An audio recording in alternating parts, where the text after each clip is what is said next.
Você acompanha agora o Jornal da Rede Alesp. Tudo sobre o Legislativo do Estado de São Paulo.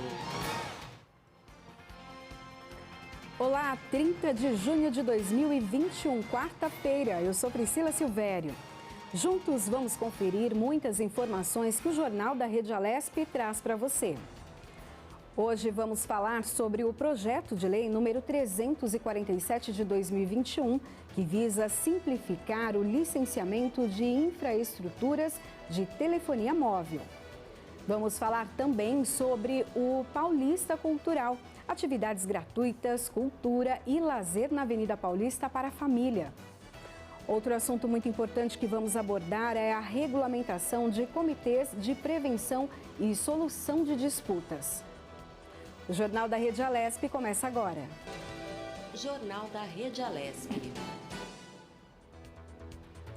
A cidade de São Paulo registrou a madrugada mais gelada dos últimos 5 anos nesta quarta-feira. Os termômetros marcaram 6 graus às 4 horas da manhã. Ontem, a mínima foi de 11,8.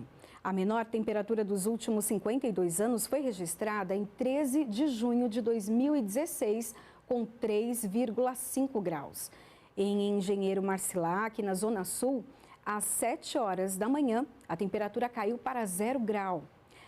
De acordo com o Centro de Gerenciamento de Emergências, o CGE, as baixas temperaturas foram registradas após a passagem de uma frente fria pelo estado na terça, que deixou uma massa de ar polar.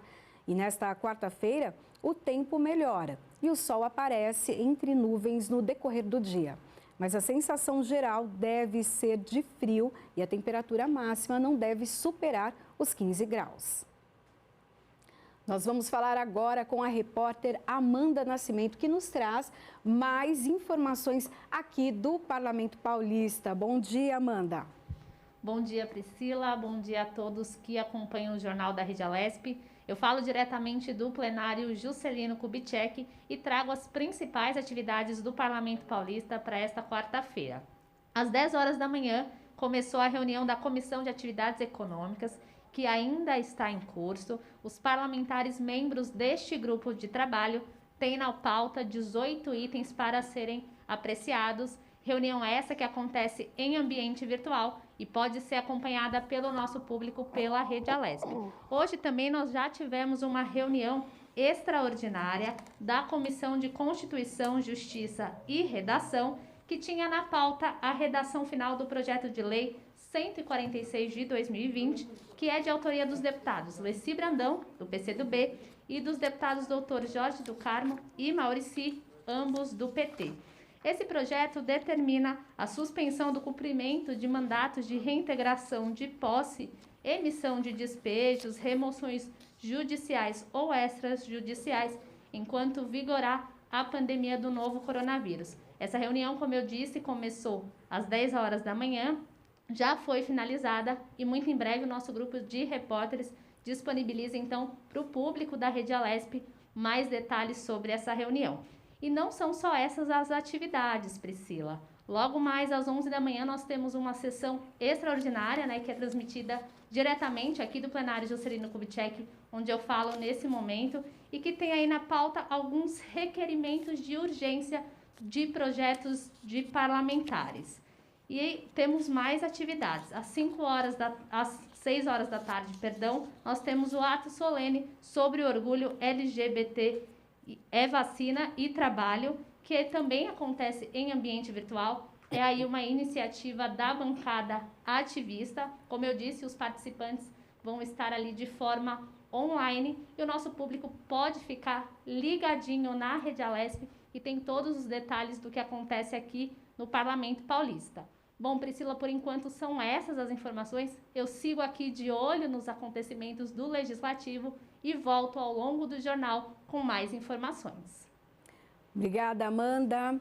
Esperamos você então daqui a pouquinho com mais informações. Bom, a redação final do projeto de lei 265 de 2021, que dispõe sobre as diretrizes orçamentárias para o exercício de 2022, foi aprovada pelos parlamentares paulistas em sessão extraordinária realizada virtualmente.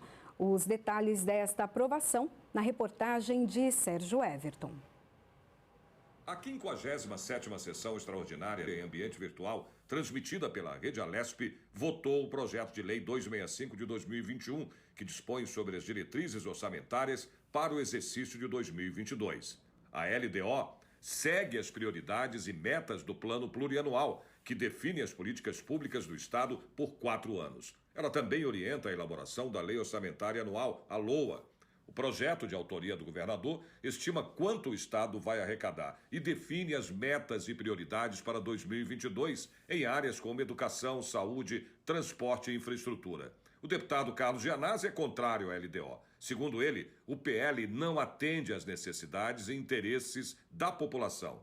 Um dos aspectos que me chama muito a atenção desse projeto de LDO é que ele já, nas suas metas fiscais, né, já sinaliza que haverá mais renúncia fiscal no estado de São Paulo. Haverá, na prática, mais canalização do nosso dinheiro, do dinheiro do povo, do orçamento, dos nossos impostos para, né, os grandes empresários, para as grandes empresas, sem contrapartida. E isso é tão grave que até mesmo o Tribunal de Contas está reclamando. Olha que absurdo.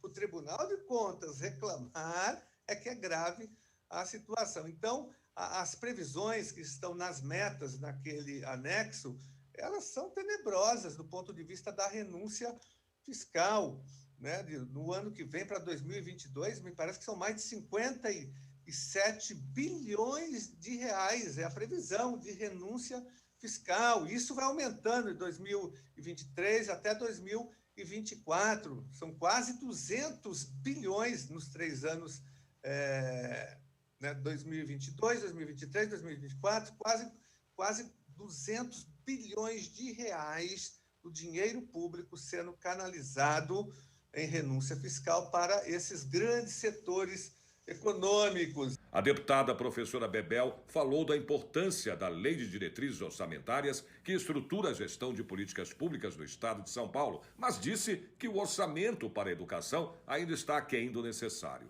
Naturalmente, as pessoas, quando nos veem falar de Lei de Diretrizes Orçamentárias, mormente, né, costumam achar assim, mas sabe, mais uma lei, né? Não é, né? Essa lei é que estrutura a gestão de políticas públicas no estado de São Paulo. Isso é importante entender, né? Falo isso porque quando a gente ia discutir orçamento na PUESP, e o professor não é afeto a essa matéria, nos seus da áreas afim, eles falavam, mas passa os números aí, não é a questão dos números, é o que está por detrás dos números, né? Então, quando eu pego o anexo apresentando a questão referente às diretrizes que serão tratadas, né, na política pública da educação, eu digo que está aquém, né, daquilo que é necessário. Eu, há muito tempo, né, desde quando começou o coronavírus, enfim, desde 20 de março de 2020, 23 de março, aliás, nós vínhamos numa tentativa de dizer o seguinte, não, o governo tem que apresentar um calendário de reforma para as escolas, um calendário de reformas. Não tem, você pode ter, nós podemos ter o pós-pandemia e terá, se Deus quiser. Não acho que isso veio para ficar. Não quero crer que não. Não quero crer nisso. O deputado Paulo Fiorilo elogiou o trabalho da relatora do projeto, mas acha que outras emendas poderiam ter sido contempladas. Eu queria saudar a relatora, deputada Damares, que incorporou várias emendas da bancada do PT, desse deputado, mas, infelizmente, não contemplou emendas importantes que poderiam ajudar na transparência. A deputada Bebel, líder da bancada do PT, fazia referência a uma emenda importante, a emenda 125 que eu apresentei, que possibilita a mudança no PPA para que a Secretaria de Desenvolvimento Econômico pudesse elaborar e aplicar pesquisas, principalmente nesse momento em que o desemprego no estado de São Paulo chega a 3,5 milhões de pessoas. Inclusive para poder pensar em diretrizes, em políticas públicas para esse setor tão atingido pela pandemia e que precisa não só de Vale Gás, não só do auxílio emergencial, mas precisa sim de emprego e que essa pesquisa poderia possibilitar. Uma outra emenda que infelizmente não foi acatada foi uma emenda que apresentei que trata, e aliás ela surgiu a partir de uma demanda de organizações de cultura que tem como objetivo dar maior detalhamento e transparência para o orçamento na área. A emenda, ela modifica o inciso 2 do artigo 23 e mexe na linha G, e é dela que eu quero tratar. É a ideia de que você possa ter mais transparência e clareza na aplicação desses recursos para os equipamentos de cultura. Encerrados os encaminhamentos, o projeto de lei foi à votação e, por 54 votos a favor, foi aprovado. Agora vai a sanção do governador. Não havendo mais quem queira alterar seu voto, passamos a proclamar o resultado. Quórum que aprova o projeto. Participaram dessa votação 70 nobres deputados e deputados, sim 54, não 15, e este presidente que não vota. Quórum que aprova o projeto, salvo emendas e subemendas. Em seguida, os parlamentares aprovaram o PDL, Projeto de Decreto Legislativo 49 de 2021, que concede a isenção do ICMS às operações com equipamentos e insumos destinados à prestação de serviços de saúde. A cidade de São Paulo vacina nesta quarta e quinta-feira contra a Covid-19 o grupo de pessoas de 42 e 43 anos ou mais. Na sexta, haverá uma repescagem para este público. No sábado, 82 unidades básicas de saúde irão aplicar exclusivamente a segunda dose da vacina anti-Covid-19. E na próxima segunda-feira, dia 5, a capital abrirá a vacinação para a população de 41 anos, que seguirá até quarta, no dia 7. A cidade começou essa semana a aplicação da vacina da Janssen, de dose única. Das 114 mil doses doadas pelos Estados Unidos, 14 mil serão destinadas à população de rua, que não está cadastrada em abrigos, né? A vacina também está disponível nas AMAs, UBSs integradas, unidades do Serviço de Atenção Especializada e também nos centros de saúde. A vacinação contra a Covid segue em todo o país. Mais de 98 milhões de brasileiros vacinados, 25 milhões e meio deles já com a segunda dose. Para tomar a vacina é obrigatória a apresentação do comprovante de residência na capital e um documento de identificação. Que ótimo, né? A gente aguardava muito, né, dar essa notícia. Bom, e para você que acompanhava a reunião da Comissão de Atividades Econômicas, a partir de agora, fica com a gente aqui no Jornal da Rede Alesp. Nós vamos agora para a nossa primeira entrevista. Nós vamos falar sobre o projeto de lei 347 de 2021, que visa simplificar o licenciamento de infraestruturas de telefonia móvel, seguindo o que já é previsto pela legislação federal. Sobre esse assunto, nós vamos conversar agora com o advogado Francisco Gomes Júnior. Ele é especialista em Direito Digital e Telecomunicações. Bom dia, doutor. Seja bem-vindo aqui ao Jornal da Rede Alesp. Bom dia. Prazer estar com vocês. O prazer é nosso. Eu queria que o senhor falasse um pouquinho para a gente o que significa, então, o 5G e qual a expectativa para a melhoria, né, do sistema que nós temos hoje. Tá, ok. O 5G, ele é uma evolução das gerações dos celulares. Então, você começou 1G, 2G, 3G, 4G e agora o 5G. Só que o 5G é um grande salto tecnológico. É a internet tornando-se centenas de vezes mais rápidas do que é hoje. Então, isso vai ter um impacto direto na vida de todo mundo. Então, a gente pode dizer que o 5G vai inaugurar uma nova era de comunicação, uma nova era de tecnologia. E quais são os passos, né, para a implantação do 5G no Brasil? A implantação do 5G necessitou de muitos procedimentos, mas o principal dos procedimentos que a gente vai ter agora é o edital que a Anatel vai lançar. Ainda não lançou porque estava com o Tribunal de Contas da União, que vem fazendo os últimos reparos, deve ser lançado até o final desse ano. Esse edital, que na realidade é o edital de concorrência, é o edital que vai dar base ao leilão. Então, vai se fazer um leilão das faixas de operação do 5G. Então, o próximo passo é, publica-se o edital, tem-se os vencedores dessa concorrência, e a partir daí as empresas vão trabalhar na implementação da infraestrutura para colocar o 5G em funcionamento. O que a legislação fala sobre isso?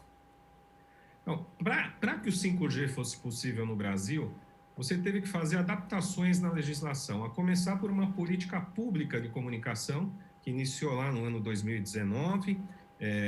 No ano de 2020 foi baixada a primeira portaria, que é a portaria 418. E por que eu necessitava dessa adaptação? Porque o 5G ele vai funcionar em faixas de frequência, ou seja, toda a rede celular funciona como se fossem estradas, que a gente chama de espectro no ar. E para o 5G foi necessária a liberação de 3 desses espectros. Os espectros de 700 MHz, 2,3 GHz e de 2,6 GHz. Para que eu liberasse esses espaços, eu tive que tomar uma série de providências, inclusive providências de desocupar espaços que já eram anteriormente ocupados por algumas TVs, por exemplo. Então, a Anatel teve todo um trabalho, mas a regulamentação básica, então, é a política pública, a portaria, depois disso, obviamente, a gente vai ter a Lei Geral das Antenas, que é o nosso tema, que é o grande divisor de águas nesse assunto, né? E o edital e o vencedor do leilão. Esses são os passos e a legislação. Quais são os outros países que já utilizam o 5G e de que maneira, né, o 5G mudou ali a vida da população?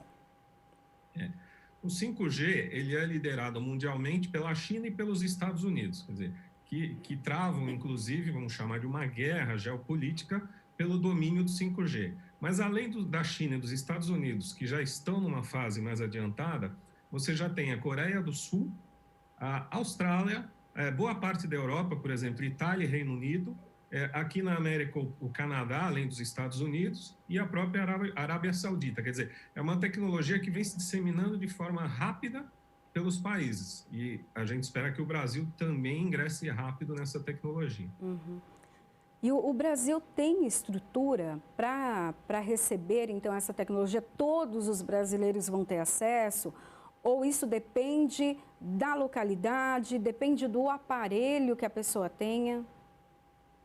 Na realidade, a ideia do 5G é melhorar e muito o sinal do celular. Significa que, assim, o sinal vai ser melhor, a velocidade vai ser melhor, a tecnologia mesmo vai ser melhor. Quer dizer, o usuário vai sentir isso. Só que o 5G, ele funciona em aparelhos capacitados para receber o 5G.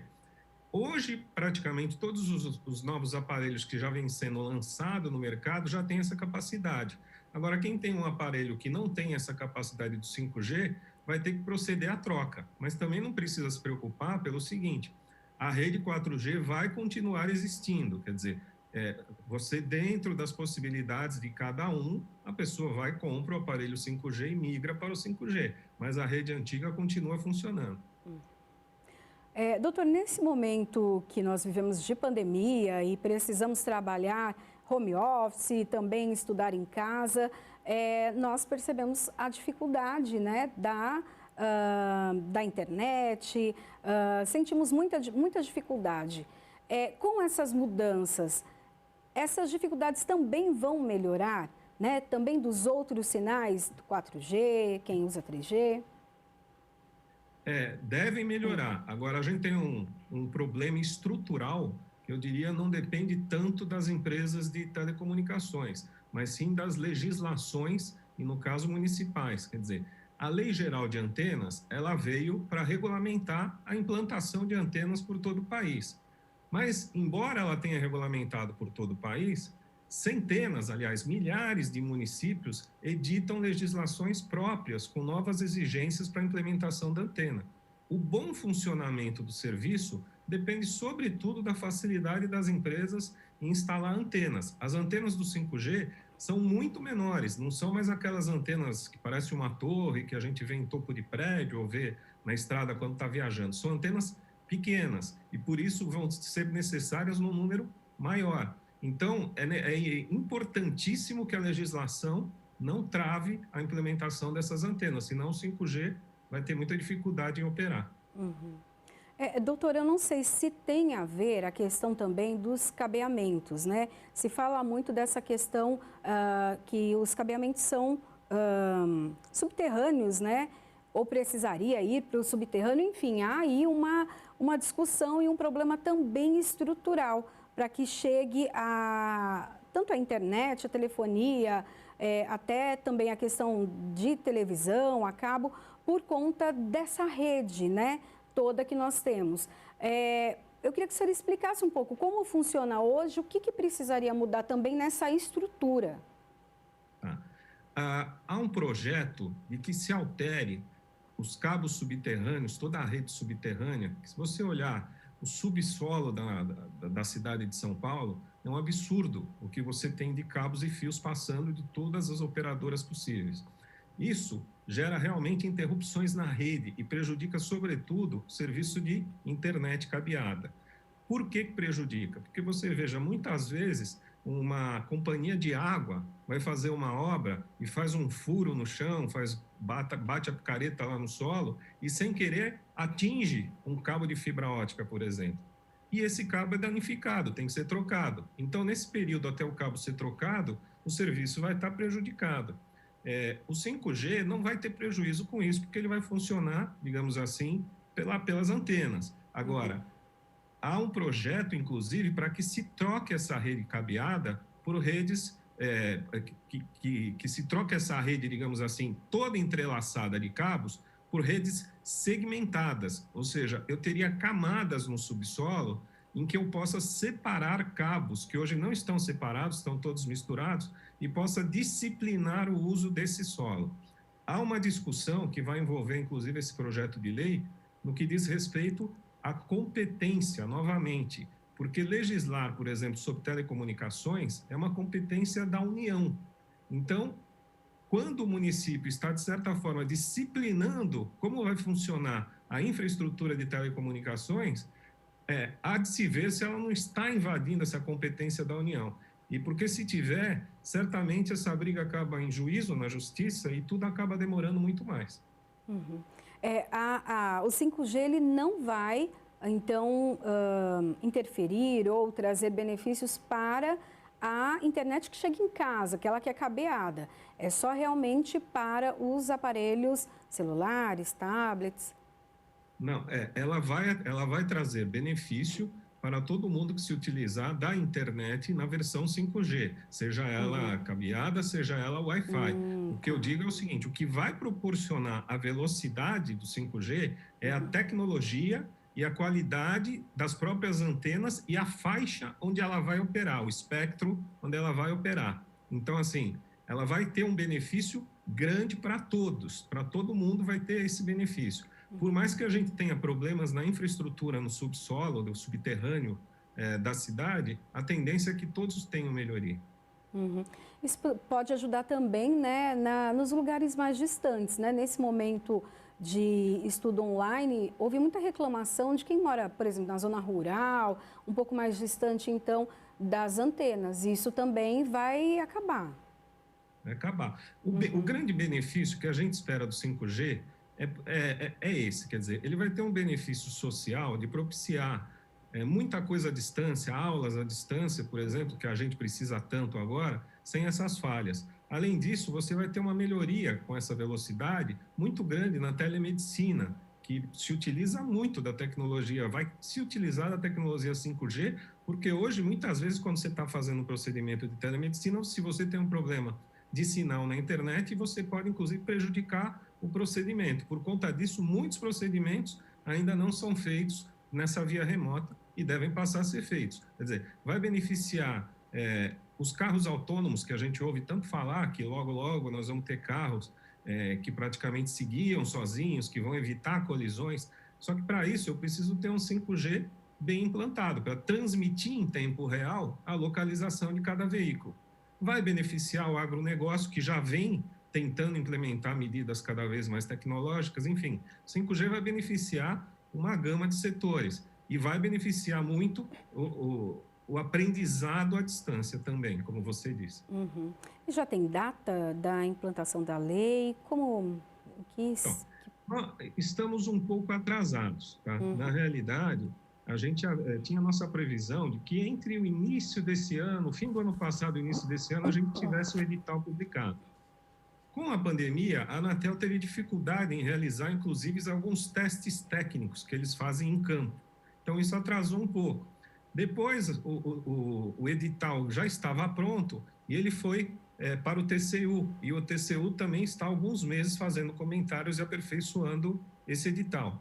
Então, esse edital sendo publicado até o final do ano e mantidas as expectativas, se não houver problema com antenas e outras obras de infraestrutura, a expectativa é de, no meio do ano que vem, em junho ou julho de 2022, começar a operar o 5G. Uhum. Doutor, e a questão das contas, né? Esse valor também vai subir, vai aumentar? A gente sabe que tem contas mais, pacotes, né, de dados, que tem ali um valor mais acessível, mas se for para o 5G, esse valor vai subir também? Como fica? Eu acredito que não. Eu acredito que o valor vai se manter. O que eu acredito é que nós vamos ter mais faixas, mais planos possíveis. Porque como você vai ter uma variação maior de velocidade, vai ter o plano realmente da velocidade um pouco maior, menor, com uma capacidade de dados maior ou menor. Mas não deve subir, tá? O que deve acontecer é você segmentar mais. Se hoje você tem 5, cada companhia tem 5, 6 planos, pode ser que passe a ter 10. O que para o consumidor lhe dá maior possibilidade de escolha de um plano que seja realmente aderente ao seu bolso. Né? Uhum. Doutor, e o que o senhor acha que é desafio dessa legislação? O que o senhor acha que é o principal desafio? O principal desafio são as antenas. Porque, veja, nada na telefonia celular funciona sem antena. A antena do 5G, que são as antenas que vão ter que ser implementadas, e muitas. Cada antena que você implementa, além de você informar a Anatel, a municipalidade exige que você faça um pedido de licenciamento para poder instalar a antena. Na maioria das cidades do Brasil, quando você apresenta esse pedido de licenciamento, o prazo de resposta é muito longo. Existem casos que demoram 6 meses, existem casos que demoram 1 ano. É uma burocracia que acaba travando a agilidade em implementar antenas. Preocupado com isso foi que as entidades e o governo federal e todo mundo fez a Lei Geral de Antenas, que é uma lei federal, achando que com isso regulamentaria para todo o país. E até porque, como eu disse, é da União legislar sobre telecomunicações. Só que os municípios continuam editando leis que aumentam as exigências que já estão na Lei Geral de Antenas. E caso a empresa não cumpra essas exigências, eles barram o licenciamento da antena, ou seja, aí vem o atraso na implementação do 5G. Esse é o principal desafio a se vencer.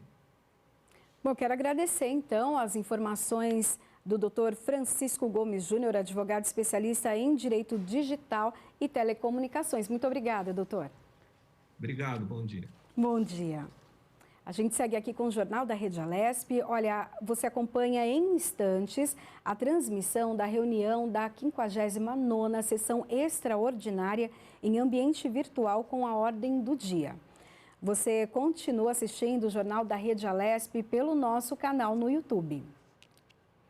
Bom, e a gente segue aqui com o jornal. Olha, em 24 horas foram registradas 1.917 mortes por Covid-19.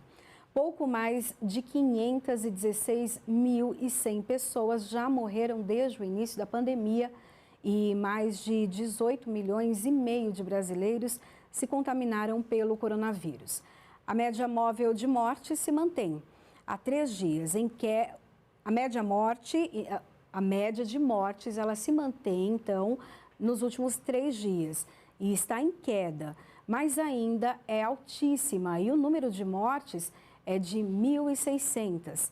Em comparação à média dos últimos 14 dias, a variação foi de uma queda de 20% e depois de 39 dias em estabilidade ou alta. Esses números são das Secretarias Estaduais de Saúde.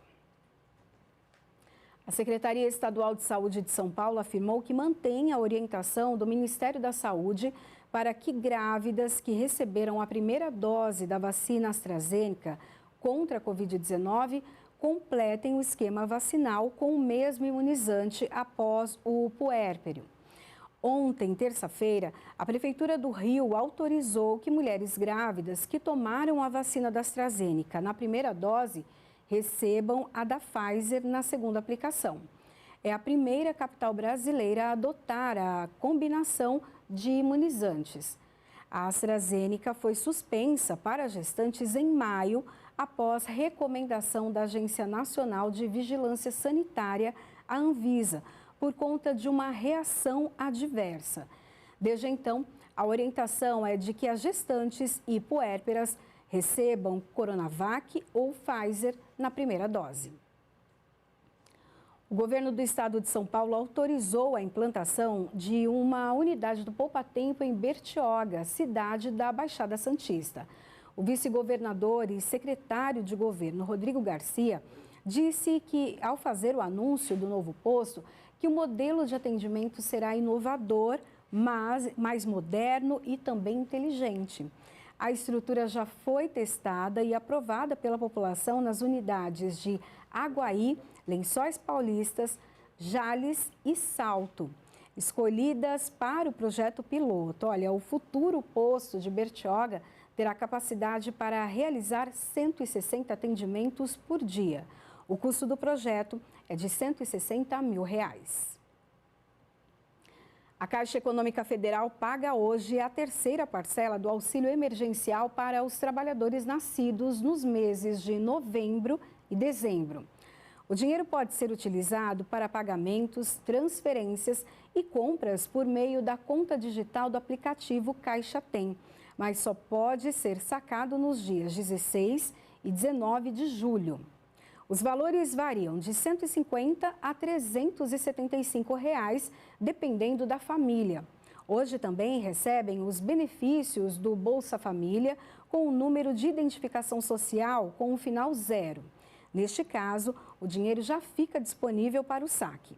O pagamento do auxílio termina em agosto, mas há a expectativa de que o presidente Jair Bolsonaro prorrogue por mais 3 meses o pagamento do benefício.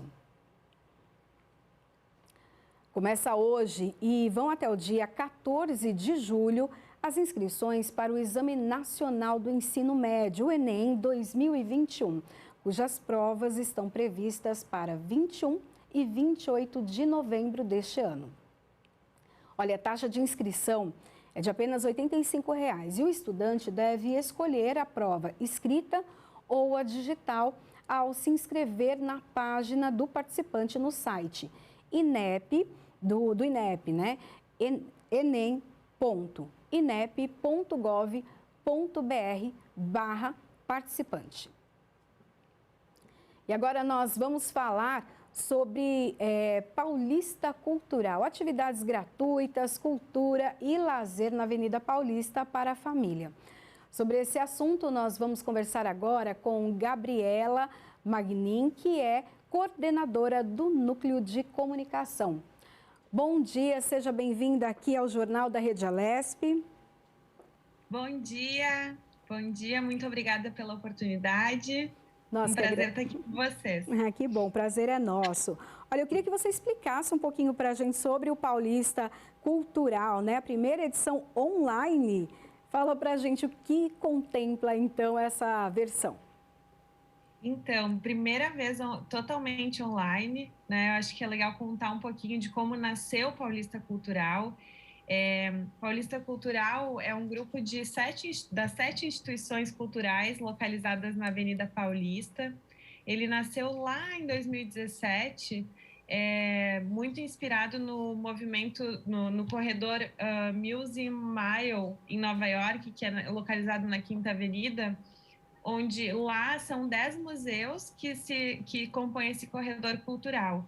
Na Avenida Paulista, são 7 instituições que, em 2017, decidiram realmente se unir e começar a comunicar e realizar ações em conjunto, pensando, realmente se colocando como um corredor cultural.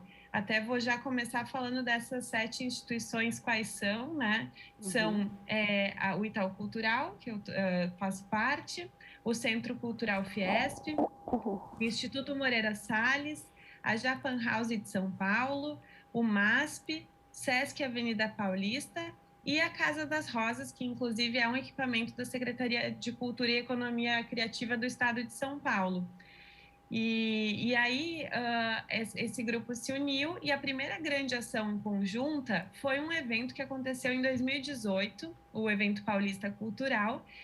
Naquela primeira edição, ele propunha o intercâmbio de programações entre as instituições. Então, por exemplo, você podia ir no MASP, ter uma programação do Itaú Cultural, na Japan House, uma programação da Casa das Rosas e assim por diante. Isso as pessoas frequentando, obviamente, presencialmente, né, indo até os espaços. Na primeira edição, em 2017, a gente teve 40 mil pessoas presentes. No ano seguinte, a gente teve também, o evento aconteceu desse mesmo formato, 46 mil pessoas presentes. Então, ele foi crescendo a cada ano. O evento, desculpe, isso em 2019. O evento de 2020, infelizmente, foi cancelado, a gente sabe por quê, né? Ele estava previsto para acontecer no final de março. Então, realmente não foi possível. Mas esse grupo de instituições se manteve muito unido e realizou ações online em conjunto, mas a grande questão é que a organização para esse ano foi ainda maior, tanto que a gente conseguiu organizar esse evento de 5 dias, então começou ontem e termina no dia 3 de julho, totalmente online, com programações das 7 instituições que vão desde teatro, música, shows, visitas a exposições totalmente gratuitas em ambiente virtual. Então, assim, para a gente é um motivo de grande orgulho poder, mesmo nesse cenário de distanciamento, manter o evento acontecendo e totalmente online e gratuito. Então, acho que eu já falei bastante, mas a gente pode ir contando um pouquinho mais agora ao longo da conversa. Claro. E a expectativa, então, de público, né? Então, já houve um aumento de 40 mil para 42 ou 46, algo assim. E agora, né, online? Sabe que a gente... Porque essa não é a primeira ação que a gente está fazendo online, né? A gente teve uma programação relacionada ao aniversário da Avenida Paulista, em janeiro. A gente, no ano passado, em dezembro, lançou o site paulistacultural.com.br. Então, tudo isso a gente vem realizando online com uma presença muito legal do público. Mas o que a gente costuma falar é que agora, nesse ambiente virtual, mais do que o número de pessoas que estão participando, a nossa expectativa é poder que essa programação seja um espaço de acolhimento, em que as pessoas possam acessar, seja enquanto a programação está acontecendo, ou mesmo depois, pelo YouTube da Paulista Cultural, possam acessar essa programação e ter contato com arte, cultura, nas mais variadas formas das suas casas, né? Então, eu acho que mais do que grandes números nessa edição online, o que a gente mais quer é poder proporcionar esse acolhimento para o público que está em casa. E como as pessoas podem ter acesso tanto a programação, né, que vocês têm, e também já acompanhar, assistir? É preciso fazer inscrição? A programação completa, eu convido todos para conhecerem e aí também acessarem a programação completa através do site da Paulista Cultural, que é paulistacultural.com.br. Lá tem a programação completa, a programação essa que já começou ontem, inclusive agora está acontecendo uma visita virtual à a uma exposição do Itaú Cultural. E então o site paulistacultural.com.br é o nosso grande portal, mas as programações estão sendo transmitidas pelo Facebook e pelo Instagram da Paulista Cultural. E boa parte delas depois vai ficar disponível para quem não conseguir assistir na hora. A gente sabe que os horários às vezes são mais complicados, mas aí pode assistir pelo YouTube da Paulista Cultural. Então são esses 4 pontos, né? O YouTube, o Facebook, o Instagram e o site paulistacultural.com.br. Bom, eu já tive o prazer de ir ao Itaú Cultural, já fiz várias reportagens lá, várias exposições maravilhosas. O que vocês têm de programação, então, para esse período? Conte especificamente, então, Itaú Cultural. Tá, eu vou falar assim, ontem a gente teve uma peça na abertura do encontro, uma peça de teatro que aconteceu ontem às 10 horas. O nome da peça é Um Outro Nome para Amizade, trazendo um pouco do recorte desmistificando as visões que a gente tem sobre o Nordeste, com cenas muito lindas da Avenida Paulista. Então, essa foi a primeira programação do Itaú Cultural. Além disso, agora está acontecendo o que a gente chama de experiência virtual, que é basicamente poder conhecer ocupações ou exposições do Itaú Cultural que estão em cartaz. E a experiência virtual que está acontecendo agora é sobre as ocupações Chiquinha Gonzaga, que está em cartaz, e a Dona Ivone Lara, que é uma ocupação que já aconteceu. São ocupações bem relevantes para o Itaú Cultural. São sobre a história de 2 mulheres negras que foram protagonistas e pioneiras na música brasileira. Então, isso está acontecendo agora. Além disso, na sexta-feira, a gente tem, de novo, uma experiência virtual. E aí, como ainda dá tempo, eu convido vocês a se inscreverem. Vocês conseguem se inscrever nessa programação pelo link simpla.com.br/Itaú Cultural. Essa experiência virtual vai trazer um pouco da exposição Beatriz Milhazes, Avenida Paulista, que é uma exposição que está em cartaz no Itaú Cultural. Então, claro, quem tiver a possibilidade de agendar e visitar presencialmente, estamos recebendo os visitantes com todos os protocolos de segurança, mediante agendamento, mas a gente quer disponibilizar essa possibilidade de experiência virtual para quem estiver em casa. Então, é possível agendar e conhecer essa exposição, que inclusive foi uma parceria. A exposição está acontecendo no Itaú Cultural e já aconteceu no MASP. Então, aconteceu em conjunto nesse corredor, né? Esse recorte sobre a obra de Beatriz Milhazes. Então, quem puder, é na sexta-feira, às 17 horas. Na sexta também, o Itaú Cultural promove o show do Pereira da Viola. Esse vai estar disponível, não tem inscrição prévia, vai ser às 20 horas na sexta-feira. Então, convido também a todos para participarem e prestigiarem o show nessa sexta. No sábado, e aí finalizando a participação do Itaú Cultural, a gente tem uma peça infanto-juvenil. Então, para quem está em casa com crianças, mas mesmo quem está entrando nessa fase da adolescência, a peça é O Dia que Minha Vida Mudou por Causa de um Chocolate Comprado nas Ilhas Maldivas. Vale a pena conferir. Para essa também não tem inscrição prévia, é só acessar o Facebook Paulista Cultural Oficial no sábado, às 10 horas da manhã. E, de novo, quem não puder assistir no horário, algumas programações vão estar disponíveis depois no YouTube da Paulista Cultural. Então, Gabriela, do Itaú Cultural é isso. Gabriela, assim, é uma programação vasta também, bem variada. A gente sabe que tem muita gente, até aqui na capital paulista mesmo, que não consegue acesso à cultura por diversos motivos, né? Tem a questão econômica, mas tem a questão até da prática, do costume, do interesse. Quando se abre, então, online, você acredita que também é uma possibilidade para que a cultura chegue em vários locais em que de difícil acesso ou que não havia interesse, né, por parte da pessoa e porque a cultura, ela apaixona, né? E depois as pessoas acabarem se apaixonando, porque a Avenida Paulista tem tantos, né, como você mesmo falou aí, 7 núcleos que podem ser visitados, com acesso fácil, metrô, e depois essas pessoas acabarem participando e tendo interesse?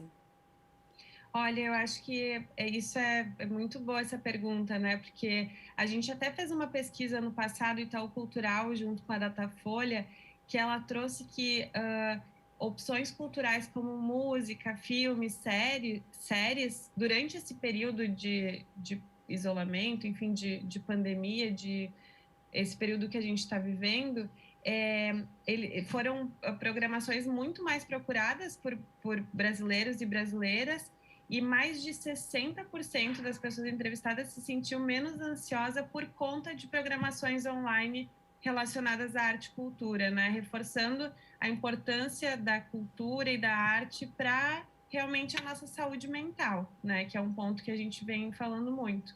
E concordo, assim, eu acho que a gente talvez proporcionar essa programação dessas 7 instituições, ela hoje online deve sim reverberar depois para, com certeza, se manter esse acesso online, porque ele foi ampliado agora durante esse período, mas ele vai se manter, a gente não tem mais como fugir do ambiente virtual, mas sim torna espaços que ainda não eram talvez tão conhecidos pelas pessoas, se tornam mais acessíveis online para depois serem visitados presencialmente. Então, acho que é um pouco esse o cenário que a gente está percebendo.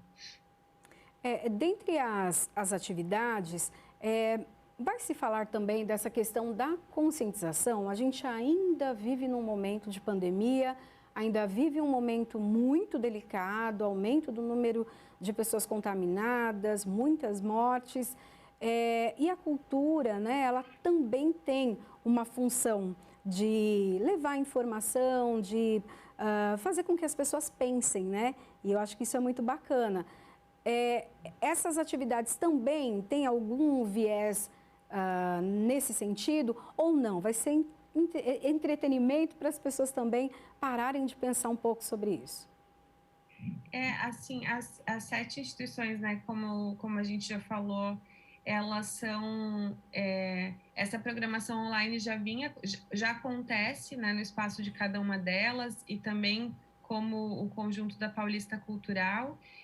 O que a gente vê muito essa programação online também de uma forma muito simbólica, né, para que quem puder estar em casa tenha acesso e possa ser acolhido por essa programação. É importante também comentar que as 7 instituições, elas estão com os espaços abertos presencialmente, todas elas atendendo a protocolos muito rígidos de segurança, protocolos sanitários, visita somente mediante agendamento. Então, a gente busca ter esses 2 ambientes, né, de acolhimento no ambiente presencial, entendendo que são espaços seguros, da forma com que a situação está sendo conduzida nesses ambientes, mas também poder acolher quem está em casa. Então, acho que é um pouco esse o papel que, como grupo Paulista Cultural, a gente busca desenvolver e também representar com essa programação totalmente online. Quanto tempo o espaço ficou fechado, né? E com a reabertura, vocês perceberam que o público não demorou ali a voltar a se interessar em ver arte de forma presencial? A gente vem acompanhando, acho que cada instituição tem uma realidade, mas o que mais acontece é que a gente está tem limite de capacidade de visitação, né? Então, hoje a gente tem sim um aumento a cada período que vem passando, a gente vai tendo um aumento da procura pelas visitas presenciais, mas tem essa limitação de número de visitantes por horário, por dia, que acaba não limitando o aumento de visitas, né? Mas, então, né, até estou repetindo aqui, mas a gente tem muito cuidado e respeito a esses protocolos já estabelecidos. E o que a gente percebe é isso, uma parte do público que está buscando a visita em ambiente presencial, mas grande parte que segue atendendo e buscando as programações online das 7 instituições. Tá, e qual o próximo passo, né? O que vocês vão inventar? O que tem já na programação aí para o ano? Tem outros eventos? A gente está buscando cada vez mais reforçar esse ambiente virtual e fortalecer o espaço que a gente lançou em dezembro do ano passado, que é o site da Paulista Cultural. Então, a gente quer muito entender e ouvir do público essa resposta sobre essa programação que está acontecendo agora, para também pensar novas programações. A gente tem um olhar muito legal para datas envolvendo a Avenida Paulista, então aniversário da Avenida Paulista, aniversário da cidade de São Paulo, então normalmente é relacionado a essas datas que a gente tem programações mais específicas. E aí, com certeza, a gente volta para contar depois um pouco mais desses planos, mas agora o nosso olhar e o nosso foco todo está voltado para esse evento que está acontecendo desde ontem até o dia 3 de julho. Ok. Quero agradecer, então, as informações da Gabriela. Gabriela, obrigada por trazer aí, incentivar também todos a acessar, né, a arte. Agora tem para todo mundo, para todo gosto, tem teatro, música, dança, tem tudo, né? Tem tudo, acessem paulistacultural.com.br, os canais do Facebook, Instagram da Paulista Cultural e tem de tudo mesmo. Muito obrigada. Obrigada e ótimo dia para você. Obrigada pela oportunidade, um bom dia e uma boa programação aí para todo mundo. Obrigada, tchau. Bom, a gente segue aqui com o Jornal da Rede Alesp. Olha, a Pfizer, em parceria com a BioNTech, informou que prevê entregar 2.400.000 doses de vacina contra a Covid-19 nesta semana. Todas as remessas virão por via aérea em voos com itinerário definido no aeroporto de Viracopos, em Campinas, São Paulo. Conforme as farmacêuticas, com essa nova remessa, a entrega de doses alcançará 15.400.000 ao longo deste ano. No total, o governo adquiriu do consórcio Pfizer-BioNTech 200 milhões de doses, sendo 100 milhões com um acordo de julho e setembro e outras 100 milhões em outubro e novembro. O Jornal da Rede Alesp vai para um rápido intervalo. Nós voltamos já com mais informações para você.